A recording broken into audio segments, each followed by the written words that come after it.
టాలీవుడ్లో అలనాటి తారల్లో ఎక్స్పోజింగ్ చెయ్యాలి అంటే ప్రత్యేకమైన ఐటెం సాంగ్స్లోనే సాధ్యమయ్యేది. ఇంకా చెప్పాలంటే కాలం మారుతూ వస్తున్న తరుణంలో ఒక్కో తార ఒక్కో విధంగా ఎక్స్పోజింగ్కు సిద్ధపడ్డ పరిస్థితి నెలకొంది. ఇక ఇదిలా ఉంటే అలనాటి అందాల తారలు జమున, సావిత్రి నుంచి ఇప్పుడు మనం రకుల్ ప్రీత్, అనుష్క, కాజల్ కాలంలో ఉన్నాం. అయితే హీరోయిన్స్ వస్త్రధారణలో కానీ వారి పాత్రల విషయంలో కానీ సినిమాల పరంగా చాలా మార్పులు వచ్చాయి.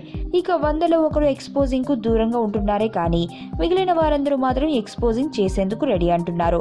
ఇదిలా ఉంటే ప్రముఖ Tollywood heroine hot beauty Rakul Preet Singh మాత్రం ఎక్స్పోజింగ్ కు అడ్డు చెప్పనంటుంది. దర్శకుడు ఎలా కోరితే అలా నటించడానికి సిద్ధం అంటుంది. అయితే ఏ ముహూర్తాన్ని తొలి సినిమాలోనే ఈ సెక్సీ బ్యూటీ అందాల ఆరుబతుకు సిద్ధమైందో కానీ అప్పటి నుంచి ఈ భామకు వరుస ఆఫర్స్ వస్తూనే ఉన్నాయి. అయితే రకుల్ కు వరుస ఆఫర్స్ రావడం వెనుక ఇంకా చాలా కారణాలు ఉన్నాయంటున్నారు టాలీవుడ్ వాళ్ళు. అవేమిటంటే రకుల్ ప్రీత్ సింగ్ చాలా అడ్జస్టబుల్ అట. అందాల ఆరబోతుకు అడ్డు చెప్పదు. అటు రెమ్యూనరేషన్ విషయంలోనూ పట్టు విడుపులు ప్రదర్శిస్తుంది. తన పాత్ర విషయంలో పెద్దగా బెట్టు చేయదు. కాస్త అడ్జస్ట్ కమ్మన్నా అవుతుంది. అందుకే రకుల్ అంటే అందరికీ హాట్ ఫేవరెట్ హీరోయిన్ అంటున్నారు టాలీవుడ్ వాళ్ళు.